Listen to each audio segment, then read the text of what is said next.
송캐듀오 시즌2인 미넨, 개봉박두 오른쪽 화살표 케인, 선 영입 진심이었네. 공격력 극대화, 손흥민 이적 기대감 폭발. 손흥민과 해리 케인의 최강 듀오를 또다시 볼 수 있을까? 잉글랜드 프리미어리그 역사상 최고로 뽑히는 송캐 듀오가 그 무대를 독일 분데스리가로 옮길지도 모르겠다. 팀의 주축으로 자리 잡은 케인이 손흥민에 대한 러브콜을 보내면서 외신도 일제히 관련 보도를 쏟아내고 있다. 공격진에서의 폭발력이 유일한 단점으로 꼽히는 바이에른 뮌헨인 만큼 손흥민의 영입을 허황된 이야기로만 볼 수는 없는 상황이다. 영국 스퍼스웹은 17일 한국 시각 케인이 손흥민과의 재결합을 바란다고 보도했다. 최근 케인은 팬들과 함께한 자리에서 뮌헨으로 데려오고 싶은 토트넘 선수를 묻는 질문에 손흥민이라고 답했다. 이는 전 팀 동료인 손흥민에 대한 변함없는 존경과 찬사의 표시였다. 매체는 손흥민에 대한 케인의 발언은 짧았지만 무게감은 엄청났다며 그는 그라운드에서 나눴던 유대를 그리워하고 있으며 뮌헨에서 파트너십을 다시 되살리고 싶다는 생각을 하고 있다고 말했다. 시즌 전반기 손흥민은 많은 비판에 시달려왔지만 케인만은 손흥민을 여전히 높이 평가하고 있던 셈이다. 토트넘 호스퍼 뉴스도 케인이 손흥민과 바이에른 뮌헨에서 제외하고 싶다는 바람을 드러냈다 라고 전했다. 팀토크 역시 케인이 가장 영입하고 싶은 토트넘 선수로 손흥민을 언급했다고 보도했다. 매체는 손흥민은 올 시즌 종료 후 토트넘과 계약이 만료된다. 함부르크와 레버쿠젠에서 뛴 경험이 있는 손흥민은 바이에른 뮌헨에게 유용한 자산이 될 수 있다며 케인이 손흥민을 원하는 선수로 지목했다. 케인은 뮌헨에서 활약하고 있지만 토트넘에 대한 애정을 가지고 있다고 전했다. 손흥민은 케인의 이 같은 발언 이후 원래 페이스를 되찾는 모습이다. 지난 사우샘프턴전에서 전반전에만 한 골 2도움을 올리는 공격적인 모습을 다시 보여줬다.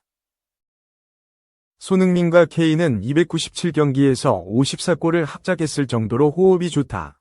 손흥민의 도움을 받은 케인이 26골을 성공시켰고 케인의 도움을 받은 손흥민은 28골을 집어넣었다. 프리미어리그를 놓고 보면 합작한 골은 47골이다. 이는 램파드와 드록바의 36골 합작 기록을 넘어선 기록이며 프리미어리그 역대 최다골 합작 기록이다. 팬들을 설레게 한 두 선수지만 지난해 여름 케인이 토트넘을 떠나 뮌헨에 입단하면서 이들의 기록은 잠정 중단된 상태다. 이들의 기록이 계속해서 이어지길 바라는 팬들의 열망은 크다. 손흥민의 뮌헨 이적설은 계속해서 나오고 있다. 뮌헨이 사비 시몬스, 라이프치히 위 영입에 실패할 경우 손흥민을 다음 타깃으로 보고 있다는 이야기가 들려온다. 최근 이적시장 전문가인 에크렘 코누르 기자는 사회관계망 서비스를 통해 뮌헨이 시몬스 영입에 실패할 경우 손흥민을 영입할 수 있다고 말했다. 뮌헨 입장에서 손흥민은 매력적인 카드다. 부상으로 이탈한 케인이 없는 뮌헨은 최근 이재성의 마인츠에게도 2대1로 패배할 정도로 최악의 공격력을 보여주고 있다. 손흥민은 케인의 부재를 메울 수 있는 최전방 공격수이면서 케인과의 호흡을 보여줄 수 있는 윙포워드이기도 하다. 가성비도 훌륭하다. 계약 기간이 얼마 남지 않은 손흥민은 곧 자유계약 선수가 된다는 점에서 이적료 없이 데려올 수 있다. 토트넘과의 재계약 소식이 들려오고 있지만 실체는 없고 단기 계약에 그칠 가능성이 크다. 이적시장 전문가 파브리시오 로마노 기자는 토트넘은 손흥민과 오는 2026년 6월까지 계약 연장 조항을 활성화하기 위한 절차에 들어갔다며 적어도 한 시즌은 더 뛰게 한다는 것이 구단의 계획이라고 말했다. 손흥민은 지난 2015에서 2016 시즌 독일 분데스리가 레버쿠젠을 떠나 토트넘으로 이적했다. 입단 10번째 시즌 만에 토트넘 역사상 최다 도움 신기록을 달성하면서 레전드 선수로 자리매김했다. 지난 시즌 토트넘은 손흥민의 이 같은 활약에 재계약할 것이라는 의견이 지배적이었지만 지금까지 계약을 미루고 있다. 팀토크는 손흥민과 케인은 역대 최고의 공격 파트너로 손흥민이 뮌헨에 합류한다면 상대 수비에 큰 혼란을 야기할 것이라고 말했다. 2. 단독, 불법 촬영 황의조. 선고 앞두고 2억 원 기습 공탁. 피해자 동의 없이 영상을 불법 촬영한 혐의로 기소된 축구선수 황의조 씨가 1심 선고를 앞두고 합의금 명목으로 2억 원을 법원에 공탁한 것으로 확인됐다. 피해자 측이 합의금을 받을 의사가 없다고 이미 밝혔는데고 공탁금을 낸 것이다. 황 씨는 피해자에게 내가 실수를 한 것이 있을까 고민했다.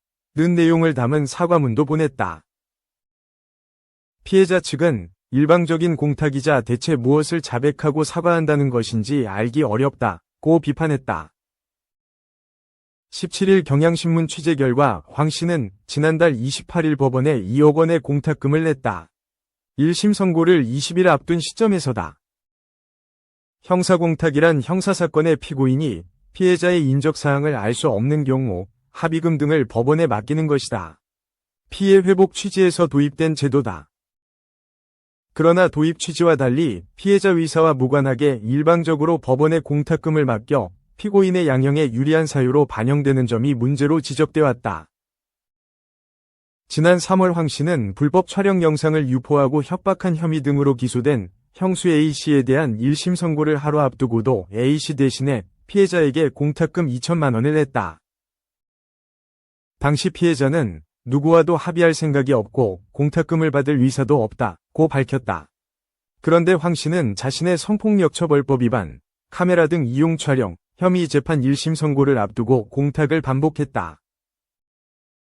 피해자 측 대리인인 이은희 변호사는 재판부에서 공탁과 관련해 연락을 받아 피해자가 원하지 않는다고 분명히 밝혔는데도 형사공탁이 이뤄졌다고 지적했다. 황 씨는 지난달 8일 피해자에게 A4 용지 한 장짜리 사과문도 보냈다. 사과문에는 어떻게 하면 피해자분에게 용서를 받을 수 있을까? 내가 조금이라도 실수를 한 것이 있을까를 매일 고민했다고 적었다. 이 사과문을 본 피해자는 변호사를 통해 한 장 분량도 안 되는 반성문으로 어떻게 저의 힘들었던 시간, 앞으로 불안할 나날을 바꾸겠다는 건지 분노만 쌓였다며 가해자가 도대체 피해 회복을 위해 어떤 것을 노력하고 있는지 이해가 되지 않는다고 밝혔다. 피해자는 공탁금과 관련해 법원으로부터 전화를 받았다고 했다. 이에 대해선 누군가 저의 번호를 안다는 것 자체가 너무나도 큰 고통이라고 말했다. 이 변호사는 기습공탁은 돈으로 환산할 수 없는 피해에 대한 죄책을 몇 푼의 돈으로 보는 것에 다름 아니다 라며 황의조에 대해 중형으로 엄벌해달라는 의견서를 재판부에 제출했다. 황 씨는 지난 10월 열린 첫 공판에서 자신의 혐의를 인정한다고 밝혔다. 검찰은 그에게 징역 4년을 구형했다. 선고는 오는 18일 열릴 예정이었으나 다른 피해자의 요청으로 변론이 계속 이어지게 됐다. 3. 비니시우스 또 사고 쳤다. 상대팀 팬들에게 2부 리그로 가라. 선언 오른쪽 화살표. 추가 징계받을 가능성 있다. 비니시우스가 또 분을 참지 못하고 팬들에게 시비를 걸었다. 스페인 매체 풋볼 에스파냐는 16일 한국 시간 레알 마드리드가 라요 바에카노에서 3에서 3무승부를 거둔 후 비니시우스 주니오르에 대한 관심이 계속되고 있다 라고 보도했다. 레알 마드리드는 15일 한국 시간 스페인 마드리드의 에스타디오 데 바에카스에서 열린 25분의 2025 시즌 스페인 라리가 17라운드 라요 바에카노와의 경기에서 3에서 3무승부를 거뒀다. 이 경기에서 비니시우스는 후반 17분에 교체 투입됐다. 레알은 라요에게 먼저 2골을 실점했지만 발베르데의 멋진 중거리와 벨링엄의 헤더로 2에서 2 동점을 맞췄으며 호드리구가 역전골까지 만들며 역전승에 가까웠었다. 하지만 후반 19분 28라손에게 동점골을 허용하며 3에서 3으로 무승부를 기록했다. 교체 투입된 비니시우스는 역시 이번 경기에서도 옐로카드를 수집했다. 그는 자신에게 불리한 판정에 분노한 반응을 보였고 비니시우스는 시즌 5번째 옐로카드를 받아 22일 한국 시간에 열리는 세비야와의 리그 경기에 결장하게 되었다. 라요 팬들은 비니시우스의 옐로카드 누적에 환호했고 경기장을 빠져나가는 비니시우스는 현재 13위로 강등권과 6점 차로 아슬아슬한 라요를 조롱하는 제스처를 했다. 이 제스처는 영상에 고스란히 남겨졌다. 라울 마틴 프레사 라요 회장은 이 사건에 대해 불쾌감을 드러냈고 비니시우스는 라리가로부터 추가 조치를 받을 수 있다. 프레사 회장은 스페인 매체 카데나 코페와의 인터뷰에서 라이어의 팬들에게 세군다, 2부 리그로 가라라고 말하는 비니시우스와 같은 태도는 적절하지 않으며 우리에게 라리가에 있다는 것은 모든 수준에서 생존을 의미한다 라고 밝혔다. 한편 비니시우스의 이러한 행동에 대해 레알은 이전부터 걱정했었다. 그동안 비니시우스를 옹호해왔던 안첼로티는 이제 인내심이 바닥까지 드러내고 있는 것으로 알려졌다. 그는 이 문제를 해결하기 위해 선수와 개인적으로 대화를 나눈 것으로 알려졌지만 이러한 노력에도 불구하고 비니시우스는 경기 중 계속 항의하고 추가 징계 위험에 처하는 등 자신의 방식을 바꾸는 데 관심이 없는 것으로 보인다.